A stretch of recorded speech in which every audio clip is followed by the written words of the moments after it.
काला जादू। अपने बेटे रिशु के माथे से टपकते हुए पसीने को देखकर सविता की हालत खराब हो गई। ऐसा आज पहली बार नहीं हुआ जब रिशु नींद से घबरा कर जागा है।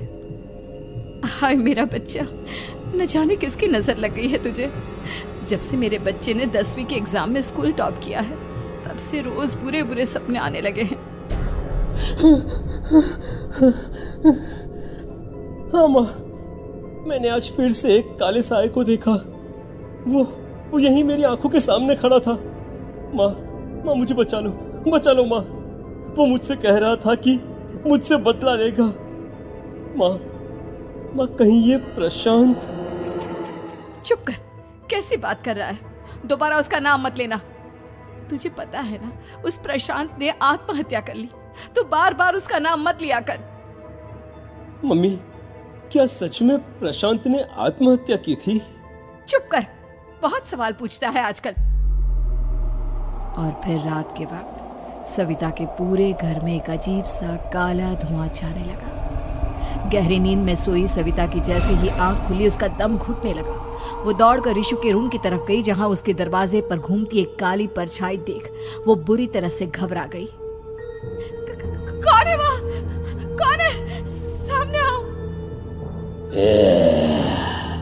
ये मैं हूँ, तुम्हारी काली करतूत।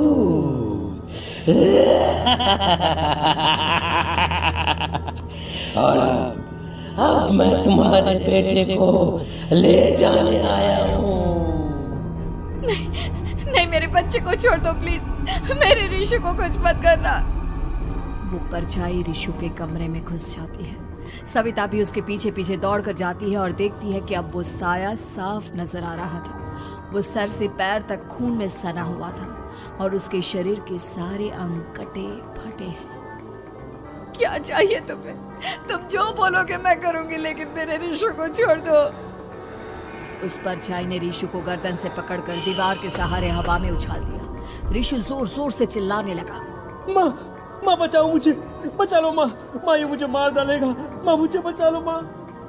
नहीं ऐसा मत करो। मुझे मार दो लेकिन मेरे बच्चे को छोड़ दो। मैं तुम्हारे आगे हाथ जोड़ती हूँ। वो परछाई रिशु को जमीन पर गिरा देती है और अचानक वहां से गायब हो जाती है। रिशु, मेरा बच्चा, तू ठीक तो है ना? कुछ बोल बेटा, क्या हुआ है तुझे? मैं ठीक हूँ माँ। क्या हुआ था यहाँ पर? कुछ नहीं बेटा, कुछ नहीं। तू परेशान मत हो। हम कल ही गांव के बाहर जो तांत्रिक महाराज रहते हैं उनके पास चलेंगे। ठीक है माँ, हम जल्द ही उनके पास चलेंगे। मुझे बहुत डर लग रहा है माँ। ये बार बार मुझे डरावने सपने आना, ये सब हमारे साथ क्यों हो रहा है माँ? अगले दिन सविता अपने बेटे रिशु को लेकर गांव के बाहर तांत्रिक के पास जाती है। जिस जगह पर तांत्रिक रहा करता था वो जगह बहुत डरावनी थी। चारों तरफ कंकाल और खूब भूतियां नजर आ रही थी। गांव से दूर वीराने में उस जगह पर जोर से आंधी चल रही थी। रिशु ने डर कर अपनी माँ का हाथ पकड़ लिया। माँ मुझे बहुत डर लग रहा है। ये कैसी जगह है? देख बेटा, हमारे साथ जो कुछ भी हो रहा है उसका इलाज सिर्फ और सिर्फ ये तांत्रिक महाराज ही बता सकते हैं। अब यही है जो हमें प्रॉब्लम से बाहर निकाल सकते हैं। जैसे ही सविता और रिशु तांत्रिक की झोपड़ी के अंदर पहुंचे, वहां का नजारा देखकर उनकी आंखें फटी की फटी रह गई। तांत्रिक की झोपड़ी के अंदर कई सारे लोग अपनी गर्दन घुमा घुमा कर जोर जोर से चीख रहे थे। कौन हो तुम और यहाँ क्यों आई हो? महाराज, मेरे बेटे को कुछ दिनों से एक डरावनी काली परछाई नजर आती है और कल रात उसने मेरे बेटे पर हमला भी कर दिया।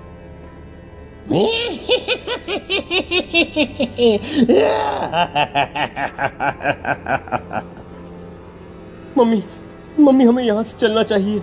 ये जगह मुझे ठीक नहीं लगती। नहीं बेटा, ऐसा नहीं कहते। रुक जाओ, 2 मिनट के लिए रुक जाओ। क्या कहा? काली परछाई? तुम्हारे बेटे पर किसी काली परछाई ने हमला किया? हाँ महाराज, वो कह रही थी कि वो मेरे बेटे को कुछ कर देगी। कोई उपाय बताइए महाराज, मेरे बेटे के साथ कुछ गलत नहीं होना चाहिए। तुमने किसी दूसरे के साथ गलत किया है। तो तुम्हारे साथ भी गलत होकर ही रहेगा। तुमने किसी की जान ली है, किसी को मार डाला है तुमने। नहीं महाराज, मैंने ऐसा कुछ नहीं किया। मैंने किसी की जान नहीं ली। मुझे कोई उपाय बताइए। लगता है तुम इतनी आसानी से नहीं मानोगी। मैं तुम्हें अभी उस काली परछाई से मिलवा देता हूँ और वही सारा सच तुम्हारे सामने लेकर आएगा। सविता और ऋषु ने डर के मारे अपनी आंखें बंद कर ली। तभी अचानक तांत्रिक की झोपड़ी में अजीबोगरीब आवाजें गूंजने लगी। सविता और ऋषु बुरी तरह से कांप रहे थे। आंखें खोलो और अपने सामने देखो। क्या यही है वो जिससे तुम कल रात को मिली थी? बताओ मुझे। हाँ, इसने कल रात मेरे बेटे के ऊपर हमला किया था।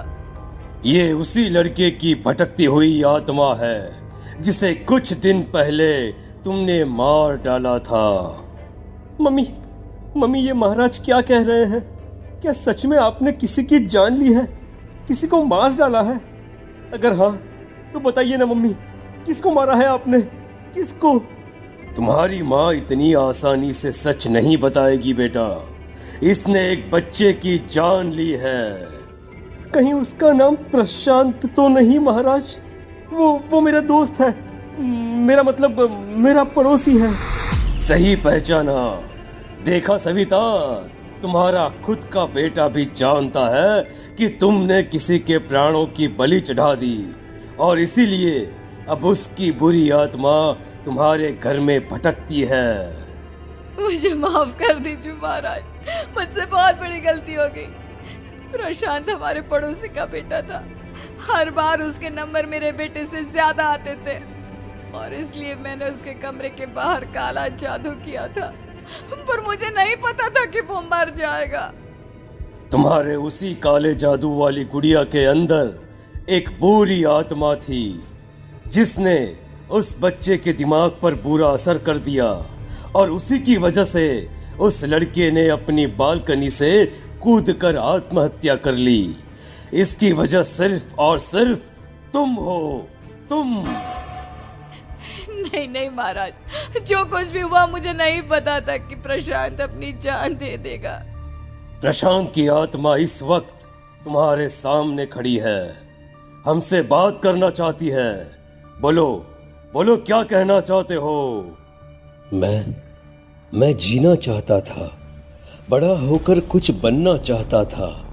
आपके बेटे से मुझे कोई परेशानी नहीं थी। अरे वो तो मेरा अच्छा दोस्त था। मुझे माफ कर दो बेटा, मुझसे बहुत बड़ी गलती हो गई, मुझे माफ कर दो। माफ करने से मुझे वापस जिंदगी नहीं मिल जाएगी। मेरे माँ बाप आज भी मेरे लिए रोते हैं। आपने मेरे साथ बहुत गलत किया है, बहुत गलत। और तभी अचानक प्रशांत की आत्मा वहां से गायब हो जाती है। सविता जोर जोर से रोने लगती है। सुन लिया तुमने? ये तुम्हारे अपने ही किए हुए पाप हैं जो इस तरह से तुम्हारे सामने आ रहे हैं। माँ, ये आपने अच्छा नहीं किया। सिर्फ 10th बोर्ड के एग्जाम में मैं टॉप कर पाऊं, इसलिए आपने मेरे दोस्त के ऊपर काला जादू कर दिया। नहीं मम्मी नहीं, अब हम कभी खुश नहीं रह पाएंगे, कभी नहीं। मेरे दोस्त की आत्मा को कभी शांति नहीं मिलेगी मम्मी, कभी नहीं। लेकिन मैंने जो कुछ भी किया सिर्फ तुम्हारे लिए किया। वो लड़का हमेशा फर्स्ट पोजीशन पर आ जाता था और इस वजह से हमेशा तुम्हारे मार्क्स कम पड़ते थे। मैंने तो सिर्फ उस पर एक छोटा सा काला जादू किया था बेटा। मुझे क्या पता था कि उसका ये नतीजा निकलेगा। जिस गुड़िया को तुमने उस लड़के के कमरे के दरवाजे पर लगाया था, दरअसल उसके अंदर एक बुरी आत्मा का प्रवेश हो गया था, जैसा कि अक्सर काला जादू करते समय हो जाता है। मुझे अपनी गलती का एहसास हो गया है। मैं प्रायश्चित करना चाहती हूँ, आप बताइए मैं क्या करूँ? प्रशांत के घर जाकर उस काली गुड़िया को वहां से निकालकर यहाँ लेकर आओ। मैं उसे आग में जलाकर राख कर दूंगा और उसके बाद प्रशांत की आत्मा को हमेशा के लिए मुक्ति मिल जाएगी। अगली रात सविता चुपचाप अपने पड़ोसी प्रशांत के घर जाती है। प्रशांत के माँ बाप प्रशांत की मौत के बाद उस घर को छोड़कर हमेशा के लिए वहां से चले गए थे। जैसे ही सविता उस घर के अंदर कदम रखती है, उसका सामना अजीबोगरीब हैवानियत से भरी आवाजों से होने लगता है। ऐसा लग रहा था जैसे कोई बुरी तरह से चीख रहा हो। सविता जैसे ही प्रशांत के कमरे के बाहर पहुंचती है, वहां पर लटकी हुई गुड़िया के शरीर से खून टपकने लगता है। ये क्या हो रहा है? इस गुड़िया के शरीर से खून क्यों टपक रहा है? सविता हिम्मत करते हुए उस गुड़िया को वहां से उतारने की कोशिश करती है, लेकिन तभी अचानक से बहुत भयानक दिखने वाली औरत उसकी आंखों के सामने आकर खड़ी हो जाती है। मैं यहाँ से कहीं नहीं जाऊंगी, और अगर तूने मुझे यहाँ से हटाने की कोशिश की तो मार डालूंगी मैं तुझे। नहीं नहीं, मुझे तुम्हें यहाँ से ले जाना ही होगा, नहीं तो मेरा बेटा, उसकी जान को खतरा है। मैं तुम्हें नहीं छोड़ सकती। अगर तुम्हारे अंदर हिम्मत है तो मुझे इस घर से बाहर ले जाकर दिखाओ। और ऐसा कहकर वो औरत सविता के ऊपर हमला कर देती है और उसे हवा में उछाल उछाल कर जमीन पर पटकती है। लेकिन तभी अचानक मौका देखकर सविता अपने हाथ में ली हुई सुई उसके हाथ में चुभो देती है। हाथ में सुई लगते ही वो औरत जमीन पर तड़पने लगती है। ये क्या किया तूने? ये क्या कर दिया? तुझे ऐसा नहीं करना चाहिए था। तांत्रिक ने मुझे कहा था कि तुझसे जीतने का सिर्फ यही एक तरीका है जिससे मैं अपने पापों का प्रायश्चित कर सकती हूँ और अपने बेटे की जान बचा सकती हूँ। और उसके बाद वो डरावनी दिखने वाली औरत एक छोटी सी जादुई गुड़िया में तब्दील हो गई और सविता ने उसे ले जाकर तांत्रिक को दे दिया। तांत्रिक ने जादुई गुड़िया को आग के हवाले कर दिया।